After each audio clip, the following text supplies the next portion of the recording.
प्यारे बच्चों, welcome to my channel Verma study 2020 बुकलाना। मैं यूपी बोर्ड के क्लास 11th के बच्चों के लिए इकोनॉमिक सब्जेक्ट को हिंदी माध्यम से मैं फुल कोर्स कराऊंगा। यदि आप फुल कोर्स करना चाहते हैं तो मेरे चैनल को सब्सक्राइब कीजिए और बेल आइकन को प्रेस करना ना भूलें, ताकि जो भी वीडियो मैं अपलोड करूं उसका नोटिफिकेशन आपको सबसे पहले मिल सके। प्यारे बच्चों, भारतीय अर्थव्यवस्था का विकास बुक में चैप्टर 3 आज शुरू होगा, उदारीकरण, निजीकरण और वैश्वीकरण। इसमें जो है हम लोग आज पढ़ेंगे। हमने जो है कल अर्थात पार्ट 1 में इस चैप्टर का इसके इंट्रोडक्शन के बारे में बताया था। उदारीकरण या निजीकरण और वैश्वीकरण की आवश्यकता क्यों हुई, ज़रूरत क्यों पड़ी, बहुत अच्छे से बताया हूँ। जो नहीं पढ़ा है, नहीं देखा है, वो आई बटन को क्लिक करके उस वीडियो को ज़रूर देख ले। आज हम लोग अब ये जो 3 है, उदारीकरण, निजीकरण, वैश्वीकरण, इनको एक एक करके पढ़ेंगे। आज उदारीकरण के बारे में पढ़ेंगे, अगले वीडियो में निजीकरण और वैश्वीकरण के बारे में पढ़ेंगे। तो देखिए, सबसे पहले उदारीकरण। उदारीकरण इसको अंग्रेजी में कहते हैं लिबरलाइजेशन, LIBERALISATION।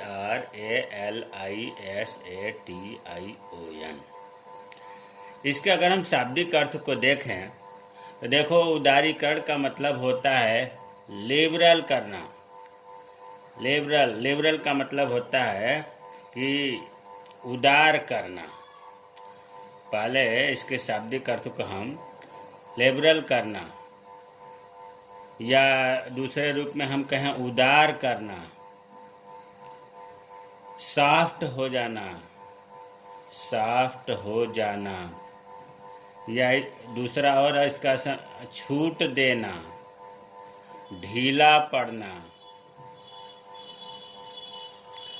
कुल मिलाकर के हम ये भी कह सकते हैं कि जो इकोनॉमी है उसको खुला छोड़ देना, इकोनॉमी को खुला छोड़ देना। प्यारे बच्चों, उदारीकरण का शाब्दिक अर्थ लिबरल मतलब उदार करना, उदारता दिखाना, सॉफ्ट हो जाना, छूट देना, ढीला पड़ना, या इकोनॉमी को खुला छोड़ देना। अब इकोनॉमी को खुला छोड़ देने का मतलब क्या हुआ? इसका मतलब यह हुआ कि जैसे लाइसेंस को हटा देना, तभी तो उदारता होगी। लाइसेंस को हटा देना। फिर दूसरी बात इसमें हो सकती है कि व्यापारी जो नियम है व्यापार का, व्यापार के नियम को सिंपल बनाना। पहले जटिल था, सिंपल बनाना। और इसके उदारता में क्या आ सकता है? व्यापार के प्रतिबंध जो है उसे समाप्त करना, व्यापार या निवेश के प्रतिबंध को समाप्त कर देना। ये सब चीज़ें, ये जो अभी बताया गया, ये जो प्रतिबंध है उसको हम ढीला रखेंगे। सरकार ने जो है उदारीकरण 1991 में लाई, जिसमें उसने उदारता दिखाई। अब क्यों लाई, कौन प्रधानमंत्री था, कौन वित्त मंत्री था, ये सब वीडियो में हो चुका है पार्ट 1 में।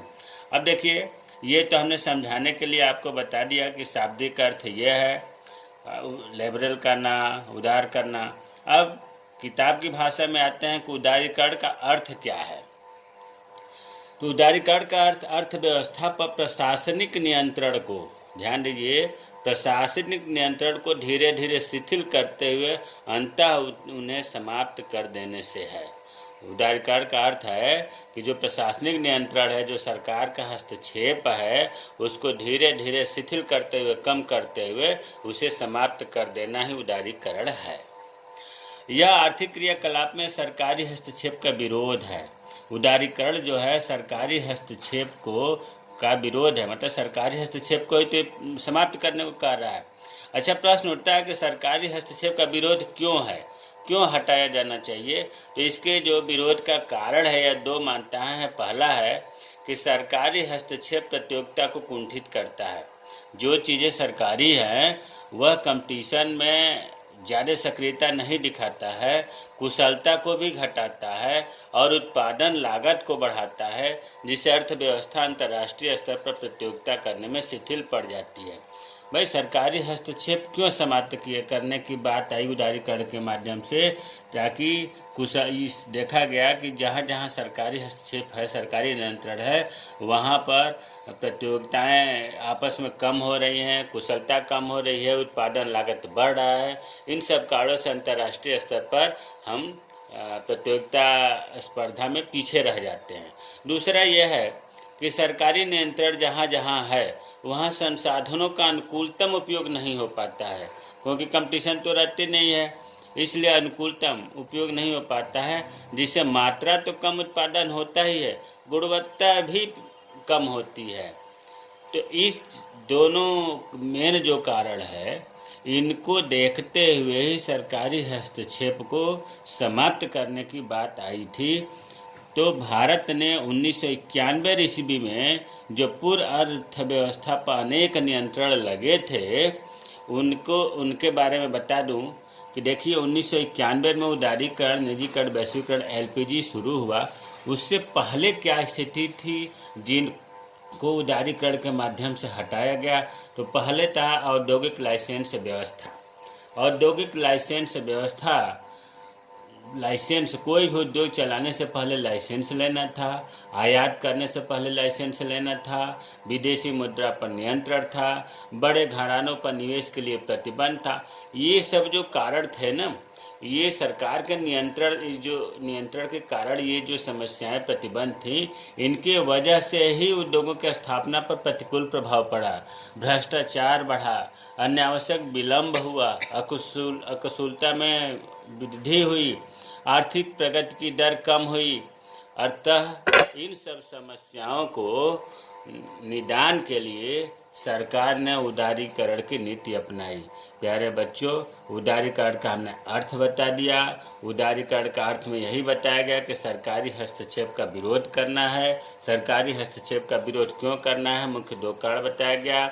और 1991 से पहले अर्थव्यवस्था में क्या क्या गवर्नमेंट ने नियंत्रण लगा रखी थी, मेन हमने 4 बताया, 5: औद्योगिक लाइसेंस व्यवस्था, आयात लाइसेंस, विदेशी मुद्रा नियंत्रण, बड़े घरानों पर निवेश के लिए प्रतिबंध। तो इनको जो है उदारीकरण के माध्यम से हटाया गया। अब अगला हेडिंग है कि उदारीकरण के क्षेत्र या कौन कौन से क्षेत्र में उदारीकरण किया गया, या जो हम एक प्रकार से कहें जो नई आर्थिक नीति प्रधानमंत्री मनमोहन सिंह और प्रधानमंत्री पीवी नरसिम्हा राव और वित्त मंत्री डॉक्टर मनमोहन सिंह के नेतृत्व में जो एलपीजी लाया गया 1991 में, वो किन किन क्षेत्रों में संशोधन किया या उदारीकरण के उपाय क्या किए गए सरकार के द्वारा, अब वो पढ़ेंगे। तो जो उदारीकरण का क्षेत्र है वो 5 क्षेत्र है। 5 क्षेत्र है जो आर्थिक सुधार कार्यक्रमों के अंतर्गत सरकार ने उदारीकरण अपनाया था। 5 क्षेत्रों में पहला है औद्योगिक क्षेत्र, दूसरा है वित्तीय क्षेत्र, तीसरा है कर क्षेत्र, चौथा है विदेशी विनिमय क्षेत्र, 5वां है व्यापार और निवेश के क्षेत्र में। ये बहुत ही महत्वपूर्ण है कि अगर उदारीकरण हुआ तो किन किन क्षेत्रों में हुआ और उन क्षेत्रों में क्या गवर्नमेंट ने किया, पहले क्या था और उदारीकरण के बाद क्या हुआ। तो पहले हम आते हैं औद्योगिक क्षेत्र का विनियमीकरण में। औद्योगिक क्षेत्र का विनियमीकरण में सबसे पहले तो आप ये जानें कि पहले क्या था। देखिए, औद्योगिक क्षेत्र में सबसे पहले औद्योगिक लाइसेंस की व्यवस्था थी। अगर उद्योग लगाना है या उद्यमी को एक फर्म स्थापना करना है, फर्म को बंद करना है या उत्पादन की मात्रा को बढ़ाना है, तो उसे किसी न किसी सरकारी अधिकारी की अनुमति लेनी पड़ती थी। दूसरा समस्या ये थी कि अनेक उद्योगों में तो निजी उद्यमियों का प्रवेश ही निषिद्ध था। अनेक उद्योगों में तो निजी उद्यमियों का प्रवेश ही नहीं होता था। तीसरी समस्या ये थी कि कुछ वस्तुओं का उत्पादन केवल लघु उद्योग ही कर सकते थे और निजी उद्यमियों को कुछ औद्योगिक उत्पादों की कीमतों के निर्धारण भी या वितरण के बारे में भी उनके नियंत्रण का, मतलब सरकार के नियंत्रण का पालन करना होता था। प्यारे बच्चों, इसमें हमने 3 बातें मुख्य रूप से बताया है। पहला बताया है कि पहले लाइसेंस औद्योगिक क्षेत्र को स्थापना करना हो, बंद करना हो, कि आयात कितना करना, मतलब उत्पादन कितना करना है, सरकार के अधिकारी के द्वारा लाइसेंस लेना था। दूसरा हमने बताया कि कुछ ऐसे उद्योग हैं जिसमें निजी क्षेत्र का प्रवेश मना था। तीसरा हमने ये बताया कि कुछ ऐसी वस्तुओं का उत्पादन था जो केवल लघु उद्योगों के लिए अनुमति था, मतलब बड़े उद्योग उसे नहीं उत्पादन कर सकते थे, और इसके साथ साथ बड़े घरानों के प्रवेश भी इसमें वर्जित था। तो ये 3 कारण आपको बताया गया था। अब हुआ क्या, इतना तो पहले था। अब सरकार ने क्या काम किया कि 1991 के बाद से 6 उत्पाद श्रेणियाँ, मतलब 6 प्रोडक्ट को छोड़ करके सबकी लाइसेंस व्यवस्था समाप्त कर दी। सबकी लाइसेंस व्यवस्था समाप्त कर दी। वो 6 कौन कौन से हैं? एल्कोहल, सिगरेट, विमानन, जोखिम भरे रसायन, औद्योगिक विस्फोट एवं इलेक्ट्रॉनिकी। ये आप देख रहे हैं, अगर गिनती करा जाए तो ये 6 प्रोडक्ट हैं। इन 6 को छोड़ करके सभी उद्योगों के लिए लाइसेंसिंग व्यवस्था का समाप्त कर दिया गया। नए उदारीकरण में, मतलब नई आर्थिक नीति के लागू होते हुए ही केवल इन 6 प्रोडक्ट पर लाइसेंस की व्यवस्था रखी गई। बाकी सभी उद्योगों के लिए लाइसेंसिंग व्यवस्था समाप्त कर दी गई। सार्वजनिक क्षेत्र की बात करें तो सार्वजनिक क्षेत्र मतलब सरकारी क्षेत्र में केवल 3 उद्योग, प्रतिरक्षा उपकरण, परमाणु ऊर्जा संस्थान और रेल परिवहन, इन 3 को छोड़ करके बाकी सब मतलब आरक्षित किए गए। कहने का मतलब यह है कि इन तीनों पर ही सार्वजनिक का नियंत्रण रहा, बाकी सभी जो है रिजर्व, मतलब सरकार का उस पर से प्रतिबंध हटा दिया गया। लघु उद्योगों द्वारा उत्पादित अनेक वस्तुएं भी अब अनारक्षित श्रेणी में आ गई। पहले अभी आपको बताए थे कि सरकार लघु उद्योगों को, कुछ प्रोडक्ट लघु उद्योगों के लिए रिजर्व था, उसे भी समाप्त कर दिया गया, उसे कोई भी अब उत्पादन कर सकता था। और पहले आपको यह भी बताया गया कि अनेक उद्योगों में वस्तुओं की कीमतों का निर्धारण सरकार करती थी। इसे भी हटा करके अनेक उद्योगों में उत्पादित वस्तुओं की कीमतों के निर्धारण की अनुमति मिल गई। तो प्यारे बच्चों, जो औद्योगिक क्षेत्र था इसमें मेन यही बात थी कि लाइसेंस व्यवस्था समाप्त कर दी गई। सार्वजनिक क्षेत्र में केवल 3 उद्योगों को रिजर्व किया गया, आरक्षित किया गया, बाकी फ्री छोड़ दिया गया निजी क्षेत्रों के लिए। लघु उद्योगों द्वारा उत्पादित जो अनारक्षित श्रेणी में प्रोडक्ट थे उन्हें अनारक्षित में कर दिया गया। पहले नहीं उत्पादन कर पाते थे बड़े कंपनियां, वो करने लगीं, और उत्पादित वस्तुओं की कीमतों में भी निर्धारण की अनुमति मिल गई। दूसरा है वित्तीय क्षेत्र सुधार। वित्तीय क्षेत्र को पहले इसमें ये देखें कि पहले क्या था। 1991 से पहले वित्तीय क्षेत्र में क्या था और 1991 में नई आर्थिक नीति के लागू करने के बाद क्या हुआ। तो सबसे पहले तो ये देखिए कि जो वित्तीय क्षेत्र का आरबीआई इसको तय करता था, वित्त के मामले में आरबीआई ही बताता था कि कोई व्यक्ति अपने पास कोई बैंक अपने पास कितनी मुद्रा रख सकता है। आरबीआई तय करता था कि कोई भी बैंक अपने पास कितनी मुद्रा जमा रख सकता है, और आरबीआई ही तय करता था कि ब्याज दर कितना लेना है, उधार देने की प्रकृति क्या है, ये सब जो है आरबीआई तय करता था। तो वित्तीय क्षेत्र में 1951 के बाद रिजर्व बैंक ऑफ इंडिया जो है, इसको जो ये नियंत्रक का काम करता था उसकी भूमिका को हटाकर, नियंत्रक को हटाकर इसे सहायक के रूप में स्थापित कर दिया गया। आरबीआई जो पूरे कंट्रोलर का काम कर रही थी, वो उसे अब संशोधन करके सहायक के रूप में स्थापित कर दिया गया। और सहायक के रूप में स्थापित करने का फलस्वरूप क्या हुआ कि वित्तीय क्षेत्र में बहुत से मुद्दों पर अब स्वयं निर्णय लेने के लिए स्वतंत्र हो गए, अर्थात आरबीआई का आधिपत्य थोड़ा कम हो गया। इतना ही नहीं, बैंकों की पूंजी में विदेशी भागीदारी की सीमा भी 50% कर दी गई। कुछ तो निश्चित शर्तों को पूरा करने के बाद बैंकों को ये पावर दे दिया गया कि वो आरबीआई के अनुमति के बिना भी शाखाएं खोल सकते हैं, नई शाखाएं, और जो पुरानी शाखाएं हैं उनका अधिक युक्ति संगत, मतलब और मॉडिफाइड अपने से कर सकते हैं।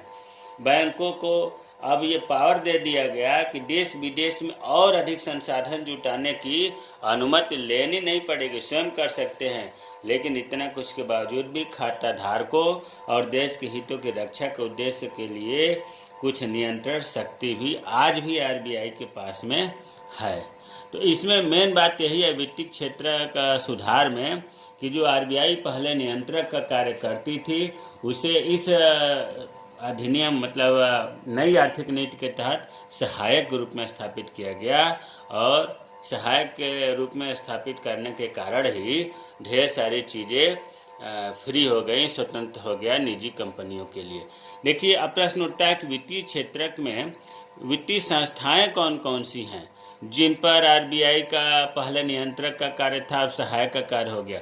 इसमें निवेश बैंक है, स्टॉक एक्सचेंज है, व्यावसायिक बैंक है, विदेशी मुद्रा बाजार है, विदेशी निवेश संस्थाएं जिनको एफआईआई कहते हैं, व्यापारिक बैंक, म्यूचुअल फंड और पेंशन कोष, मतलब ये वित्तीय संस्थाओं के नाम हैं। इन पर जो है पहले आरबीआई का पूरा नियंत्रण रहता था, अब जो है सहायक के रूप में नियंत्रण रहता है, अर्थात इनको अपने से भी निर्णय लेने की स्वतंत्रता मिल गई। इन्हीं सुधार नीतियों के तो कारण ही वित्तीय क्षेत्र में सुधार हुआ। इसके परिणाम स्वरूप भारतीय और विदेशी निजी बैंक वित्तीय क्षेत्र में प्रवेश की अनुमति मिल गई, अर्थात जो भारतीय बैंक थे, निजी बैंक थे विदेशी के और भारत के, वो इसमें प्रवेश कर गए, नहीं तो पहले इनको अनुमति नहीं थी। तीसरा है कर व्यवस्था में सुधार। कर व्यवस्था में सुधार, टैक्स। देखिए, कर सुधारों का संबंध सरकार की कराधान, टैक्स स्ट्रक्चर और सार्वजनिक व्यय की नीतियों से है। भाई, सरकार की कमाई किससे होती है? मुख्य रूप से कर से होती है, और सार्वजनिक व्यय जो पब्लिक सेक्टर में व्यय करती है, यही मुख्य उसका जो है उसका आय व्यय का लेखा जोखा है। तो अगर कराधान और सार्वजनिक व्यय को हम सामूहिक रूप से कहें तो यही राजकोषीय नीतियाँ भी कहा जाता है। कर दो प्रकार के होते हैं, प्रत्यक्ष कर, अप्रत्यक्ष कर। प्रत्यक्ष कर में कौन कौन से आते हैं हमने ढेर सारे इसमें लिख दिया है। आयकर, संपत्ति कर, मृत्यु कर, उपभोग कर, लाभ कर, निगम कर, उपहार कर, ब्याज कर, ये सब प्रत्यक्ष कर हैं। अप्रत्यक्ष कर में व्यापार कर, मनोरंजन कर, उत्पादन कर, सीमा शुल्क, स्टाम्प शुल्क, बिक्री कर, सेवा कर, आबकारी शुल्क आदि। प्यारे बच्चों, यहाँ चीज़ मैं बता देना चाहता हूँ कि जो प्रत्यक्ष कर की ये लंबी लिस्ट है, या इसको इस लंबी लिस्ट को एकीकृत करके, मतलब एक करके, पहले अलग अलग लगते थे, अब इन सबको मिला करके एक बनाया गया और सिंपल बनाया गया। इसके लिए संसद द्वारा वस्तु एवं सेवा कर अधिनियम 2016 में पारित किया गया, जिसको हम जीएसटी कहते हैं। जीएसटी का पूरा नाम ही है वस्तु एवं सेवा कर अधिनियम। ये 2016 में पारित हुआ। सभी अप्रत्यक्ष करों को मिला करके एक कर बनाया गया, GST, goods and service tax. 2016 में पारित हुआ, लेकिन यह जुलाई 2017 से मतलब लागू किया गया यह कानून के रूप में। इसके द्वारा सरकार को आशा थी कि हमें अतिरिक्त आय प्राप्त होगी, कर वंचन कम, वंचन का मतलब होता है कर टैक्स की चोरी कम होगी, और एक राष्ट्र एक टैक्स एक बाजार का निर्माण होने की उम्मीद है। अर्थात अप्रत्यक्ष कर को समाप्त करके जीएसटी लाया गया, और जीएसटी से एक राष्ट्र, पूरे राष्ट्र में एक टैक्स होगा, एक बाजार होगा, ऐसी गवर्नमेंट को उम्मीद थी, और ये भी उम्मीद थी कि इससे हमारी अतिरिक्त कमाई होगी। चौथा है विदेशी विनिमय सुधार। विदेशी विनिमय सुधार 1991 में भुगतान संतुलन की समस्या के तत्कालीन निदान के लिए अन्य देशों की मुद्रा की तुलना में रुपये का अवमूल्यन किया गया। प्यारे बच्चों, 1991 में क्या हुआ कि अपने यहाँ जो है कोई निवेश नहीं करता था, अर्थात हमारे यहाँ निर्यात कम होता था, जिसे विदेशी मुद्रा कम मिलती थी, और इससे बचने के लिए गवर्नमेंट ने मुद्रा का अवमूल्यन किया। मुद्रा का अवमूल्यन किसे कहते हैं? कोई भी देश अपने ही मुद्रा का मूल्य घटा दे या कमी कर दे तो इसे मुद्रा का अवमूल्यन कहते हैं। इससे क्या होता है कि निर्यात बढ़, भाई जब हम अपने वस्तु का मूल्य जो है उसके मुद्रा का मूल्य कम कर दें तो विदेशों के लिए सस्ता हो गया, और सस्ता होगा तो ज़्यादा से ज़्यादा सामान खरीदेंगे, तो हमारा निर्यात बढ़ेगा और आयात कम होगा, और जब हमारा निर्यात बढ़ेगा तो विदेशी मुद्रा हमारे यहाँ ज़्यादा आएगी, विदेशी मुद्रा भंडार बढ़ेगा। वही चीज़ है कि इससे देश में विदेशी मुद्रा के आगमन में वृद्धि हुई। इसके अंतर्गत क्या होता था कि विदेशी, अब देखो इसमें ये तो आपको पता चल गया कि मुद्रा का अवमूल्यन किया गया ताकि निर्यात बढ़े भारत का और विदेशी मुद्रा अपने यहाँ ज़्यादा से ज़्यादा आवे। संशोधन क्या हुआ कि जो विदेशी विनिमय बाजार था, इसमें जो विनिमय दर अर्थात मूल्यों का निर्धारण सरकारी नियंत्रण में होता था। हमारे मुद्रा की वैल्यू कितनी होगी, किसी भी देश की मुद्रा का वैल्यू कितनी होगी, ये गवर्नमेंट करती थी। इसको सरकारी नियंत्रण से मुक्त किया गया।